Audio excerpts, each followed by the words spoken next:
Vídeo Teleproduções.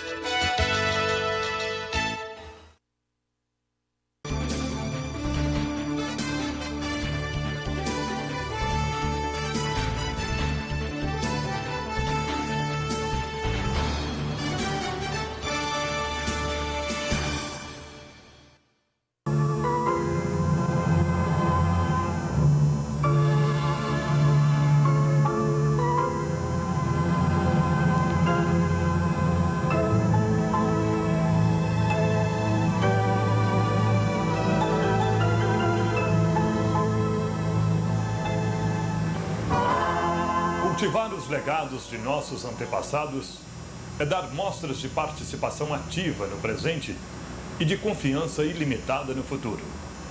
Esta é a razão desse documentário. E para que possamos manter vivas as lições do passado, entrevistamos algumas pessoas que nos ajudarão a reviver partes importantes de nossa história. Dando prosseguimento ao projeto Memória Muriaense, temos a satisfação de entrevistar hoje a professora Noélia de Matos Macedo. A professora Noélia nasceu em Muriaé, na Praça Coronel Pacheco de Medeiros, no dia 7 de dezembro de 1914. A professora Noélia é filha do saudoso professor Mário de Ururaí Macedo e Alcide de Matos Macedo. A professora Noélia fez quase todos os seus estudos no Ateneu São Paulo. Primário, admissão ao ginasial até o 2º ano, transferindo-se depois para o curso parcelado, que lhe foi conferido exames finais de 12 matérias. Depois, fez o curso normal, em 1 ano apenas, com autorização do secretário de Educação de Minas, no Colégio das Irmãs Marcelinas. Tem ainda curso de piano pelo Conservatório Brasileiro de Música e alguns outros cursos administrados por psicólogos e parapsicólogos. Professora Noélia leciona há 53 anos exclusivamente na Escola São Paulo. Ciências, Geografia e Desenho com extensão ao 2º ciclo ginasial, tendo para isso certificado de registro definitivo nessas matérias por lei de ensino, que lhe confere os mesmos privilégios que gozam os formados que hoje se diplomam nas faculdades de todo o país. Hoje, a professora Noélia nos falará de fatos relacionados com acontecimentos que se verificaram em dias idos e que irão contribuir muito para resgatarmos a memória de nossa cidade. Bom dia, dona Noélia. Bom dia, Maria José. Com muito prazer, vou falar com você, porque você é a digníssima esposa do querido Egberto, um ex-aluno meu que hoje se projeta muito na nossa sociedade com este trabalho dignificante de procurar reconstruir a memória de nossa cidade. Noélia, a senhora poderia nos dizer algo a respeito da educação no início do século XX? Bem, Maria José, no início do século XX, eu me lembro de meu pai dizer que existia uma escola da professora Maria Antonieta que funcionava no Palacete Ventura, atual Grande Hotel. Agora, as minhas lembranças mais nítidas mesmo são de outros fatos contados por meu pai em relação a esta casa que agora o Egberto vai nos mostrar. Esta foto que está sendo projetada, segundo consta, foi sede de um antigo instituto que deve ter funcionado por volta do final do século XIX ou mesmo início do século XX. Porque em foto conservada na Fundação Henrique Esterreiter, nós lemos uma inscrição na frente desta foto, sobre as janelas ali laterais, a inscrição Instituto Filomático Mineiro. E eu me recordo que meu pai dizia que o Dr. Álvaro Fenelon Henriques tinha tido uma escola nesta casa e meu pai até dizia que o Dr. Fenelon tinha sido professor dele. E nessa época me parece que onde hoje é a Escola São Paulo, devia funcionar também uma escola do Dr. Hans Stibbit, que tinha sido professor de meu pai. Agora, esta foto, mais tarde, teve uma outra inscrição. Ateneu São Paulo. E isso foi a partir de 1913, quando meu pai criou o Ateneu São Paulo. Em 1907, existia já em Muriaé, onde hoje funciona a Escola São Paulo de primeiro e segundo graus, o Colégio São Vicente de Paulo, da propriedade do senhor Vicente Mazzini, que existiu até o ano de 1917. A partir de 1917, com a retirada para Juiz de Fora do diretor do Colégio São Vicente de Paula, vieram para Muriaé as Irmãs de Santos Anjos, que de 1917 até o final do ano de 1919, mantiveram a Escola Normal São Paulo no atual prédio, onde já me referi, funciona ainda hoje a Escola São Paulo de primeiro e segundo graus. Em 1920, as Irmãs de Santos Anjos fecharam a Escola Normal e resolveram voltar para Juiz de Fora, onde parece existia a congregação. E a escola ia ficar sem o curso de professoras. Os políticos da época e os amigos de meu pai, como o Coronel Edmundo Germano, Dr. Olavo Tostes, entre outros, procuraram meu pai e disseram: Mário, Muriaé não pode ficar sem uma escola normal, sem um curso de professoras, a cidade está crescendo muito. Você é a pessoa indicada para assumir a direção da escola normal. Meu pai não tinha recursos financeiros para isso, de modo que, protegido por amigos, ele resolveu então transferir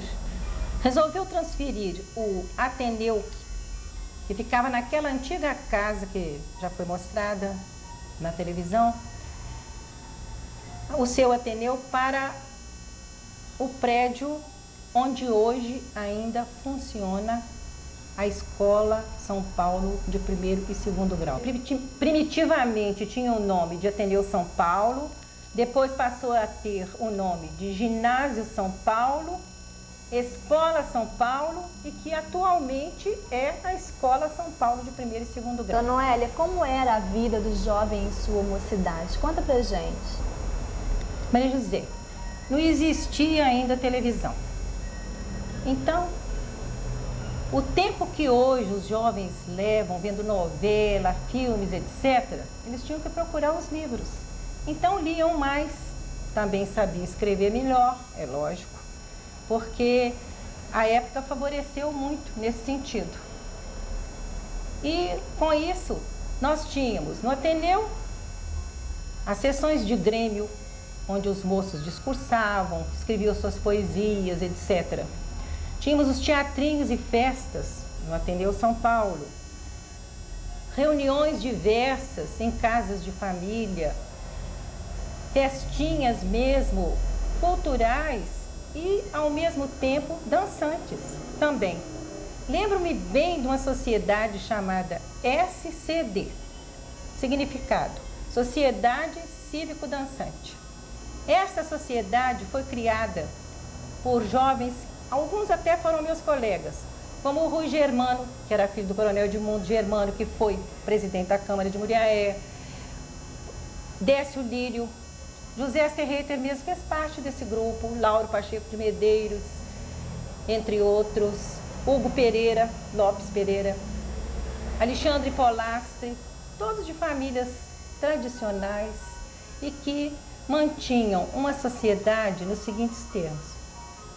Todos os domingos, eles se reuniam, faziam uma soirée dançante, convidavam as jovens da época e tinha sempre uma palestra, uma conversa assim cultural, alguma coisa mais desenvolvida. Eles levavam uma eletrolazinha que tinham e isso acontecia às vezes na casa de sócios de pessoas amigas.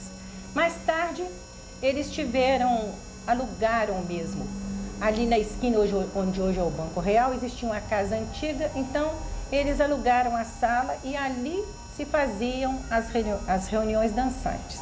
A Sociedade Cívico Dançante tinha também um jornalzinho onde eles escreviam piadas sobre colegas, sobre jovens da época, e era muito interessante este jornal que todos gostavam muito de ler. A Sociedade Cívico Dançante deve ter existido mais ou menos até os anos de 1930. Mas outra coisa muito curiosa na minha mocidade foi o seguinte: aos domingos sempre as moças gostavam de passear no jardim e geralmente faziam a volta num sentido, enquanto os rapazes faziam em sentido contrário, para ter oportunidade para os flertes, os pequenos bate-papos, etc. Tudo isso enquanto a banda de música do maestro João de Souza tocava músicas muito alegres no coretinho da praça. Noélia, agora você vai contar pra gente como era a relação da senhora de professora e aluno, o tempo de estudo da senhora e atualmente. Bem, Maria José, foi sempre uma relação assim muito amiga e revestida de muito respeito. Os jovens sempre me tiveram muito respeito e respeito aos professores. Temos muito das piadas que eles contavam, dos apelidos que uns punham nos outros. E outra coisa curiosa, principalmente dentro da Escola São Paulo, onde eu estudei, onde me criei, houve sempre assim uma relação muito amistosa entre todos os professores e alunos no modo geral. Nas festinhas escolares, quando meu pai ensaiava, quanta lembrança me traz ver meu pai, aquele velho assim, sisudo, descer do seu pedestal e ensaiar peças cômicas que faziam os alunos rirem, mas rirem mesmo, com vontade, e assim se tornarem aptos para depois desempenhar aqueles papéis que meu pai ensinava. Nos teatrinhos do Grêmio José de Alencar, que todos os anos apresentava teatros, reuniões, festas muito aclamadas por toda a sociedade muriense. Os alunos no meu tempo frequentavam muito a casa dos professores, gostavam de visitá-los e nas datas festivas e comemorativas sempre enviavam cartões e tinham demonstrações de carinho para com todos os seus professores de um modo geral, como hoje acontece. Dizer isso porque nos 53 anos que eu leciono, sempre recebi o mesmo carinho, mesmo com a evolução dos tempos. Noélia, conte para nós os fatos pitorescos de sua juventude. Bem, Maria José, as melhores lembranças mesmo da minha vida encontram-se assim pelos anos de 30. Eu gostava muito de música. Por essa época, veio para Muriaé uma professora chamada Dona Anélia Marques Pinto. Dona Melinha, como nós chamávamos, era uma virtuose no violino. Ela ensinava música, ensinava piano, ensinava canto, ensinava violino. Precisava de ver que festas espetaculares que ela fazia com a gente e incentivando também a formação de coral. Tudo isso que representa a cultura em uma cidade. Dona Melinha deu vários concertos e assim, quando ela saiu de Muriaé, nós, suas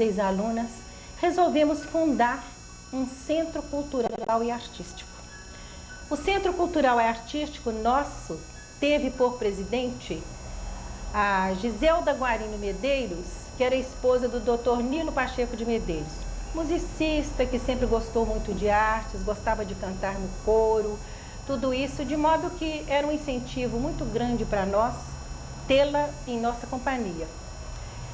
E nós combinávamos assim, fazíamos reuniões em casas das sócias, toda segunda-feira, preparávamos programas musicais, literários, etc., para encher o tempo naquela segunda-feira, até quase 10 horas da noite, e ensaiávamos também o nosso coral, que sempre existiu. Faziam parte do Centro Cultural e Artístico moças bem destacadas na sociedade muriaense, na época em que o nosso centro funcionou. Heloísa Tostes, Meire Tostes, filha do Dr. Olavo Tostes, Hilda Guarino, irmã da dona Giselda Guarino, que era nossa presidente, filha do senhor José Guarino, Edmeia Silva, Mocinha e Edmen Germano, filhas do coronel Edmundo Germano, Corali Guzmán, filha da dona Dolfina, um humorista que escrevia coisas muito interessantes nos jornais de Murié da época, a Ana Bandeira de Melo, exímia declamadora da família Bandeira de Melo, entre outras, e que outras me perdoem se eu esqueci de citar os seus nomes. O fato mais marcante da nossa sociedade, do nosso Centro Cultural e Artístico, foi a visita do maestro Eleazar de Carvalho na casa do coronel Pacheco de Medeiros, onde lhe oferecemos uma reunião cultural. Agora, como descobrimos o maestro? Foi um fato interessante. Ali onde hoje funciona a Câmara Municipal e o Correio, era um local descampado onde se armava um circo sempre quando eles apareciam na cidade. Estávamos passeando em torno do jardim, na Praça Coronel Pacheco, quando a minha colega Maria Cândida me alertou: Noélia, observa quem está atrás de nós, o maestro Eleazar de Carvalho. O maestro, muito admirado, aproximou-se de nós e disse: vocês me conhecem, meninas? Oh, como não, maestro? Sua foto, seu nome está em todos os jornais.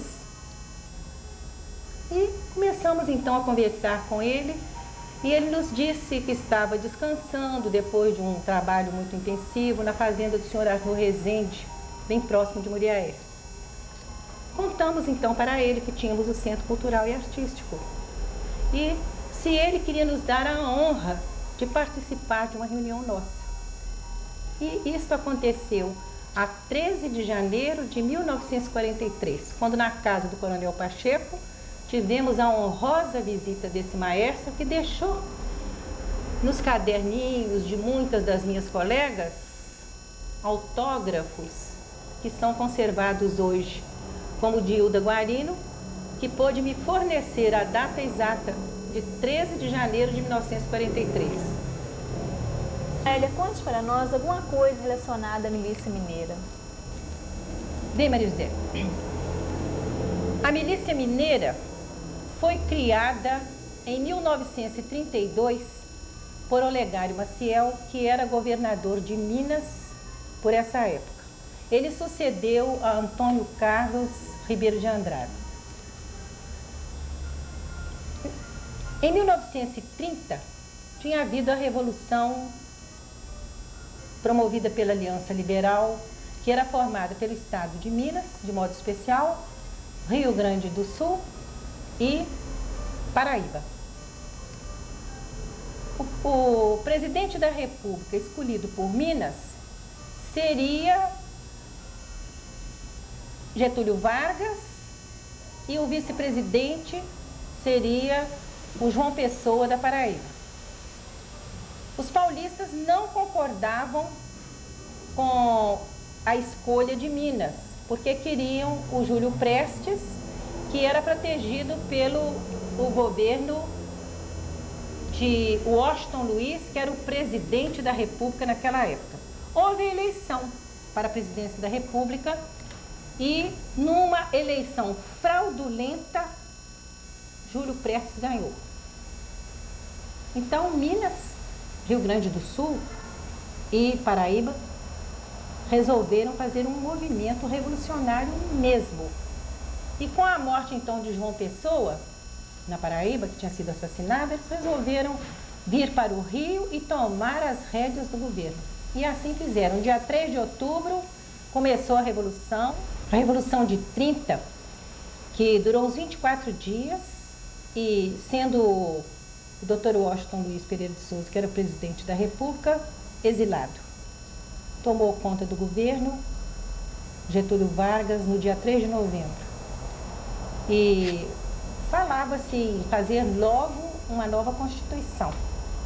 Mas essa Constituição estava demorando e os paulistas, então, que já estavam revoltados com o governo, resolveram fazer uma revolução chamada constitucionalista no dia 7 de julho. Eles eram chefiados por Isidoro Dias e por Euclides de Figueiredo. Essa revolução durou 70 dias. Getúlio Vargas conseguiu sufocar essa rebelião. Mas foi justamente nessa época que, então, Olegário Maciel resolveu criar a Milícia Mineira para defender o nosso estado.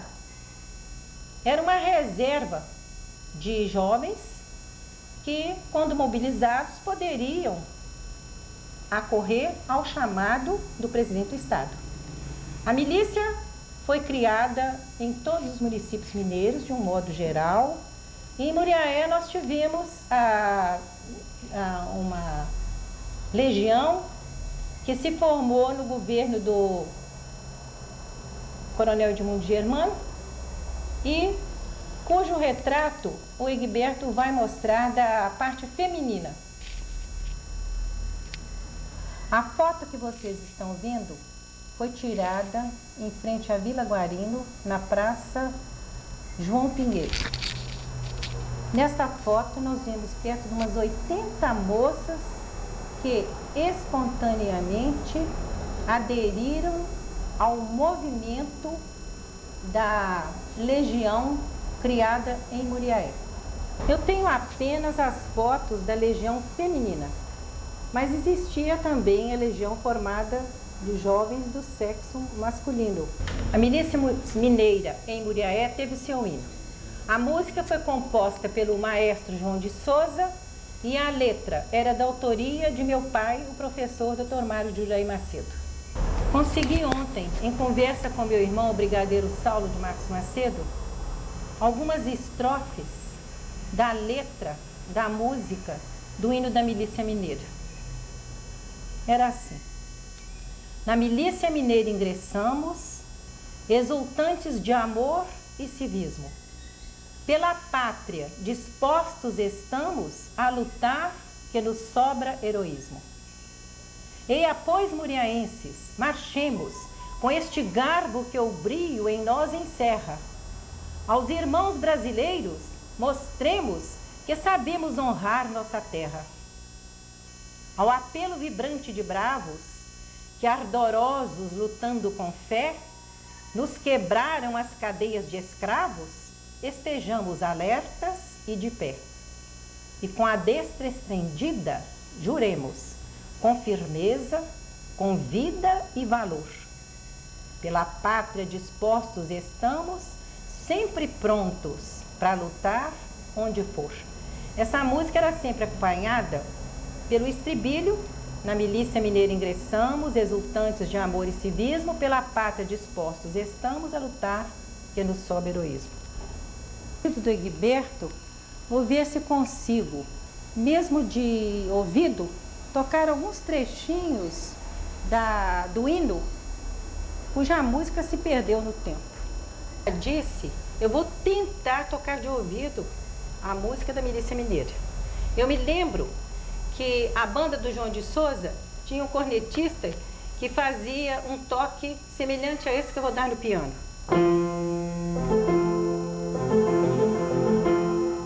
Essa era a introdução.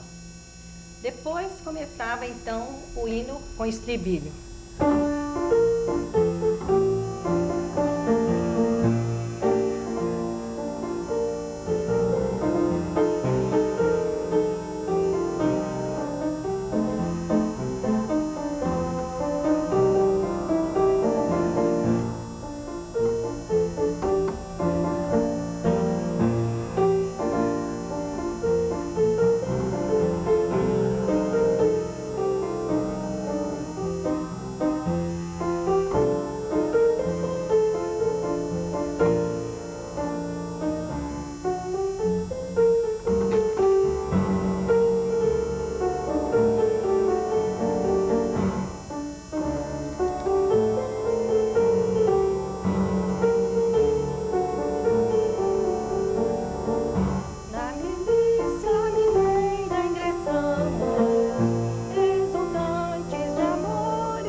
Dona Noélia, encerrando a nossa entrevista, ligada à memória muriaense, nós gostaríamos que a senhora nos desse a receita de como chegar aos 72 anos com esta memória, com esta beleza e com esse exemplo de vida que é reconhecido por nossa sociedade.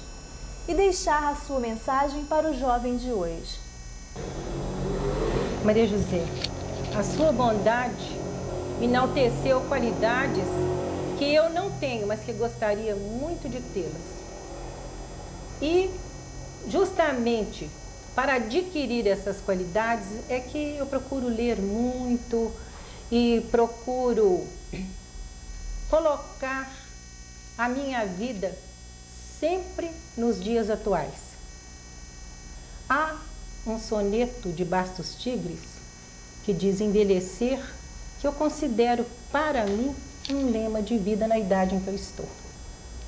Ele diz assim: entra pela velhice com cuidado, pé ante pé, sem provocar rumores que despertem lembranças do passado, sonhos de glória e ilusões de amores. Do que tiveres no pomar plantado, apanha os frutos e recolhe as flores, mas lavra ainda e planta o teu eirado, porque outros virão colher quando tu fores.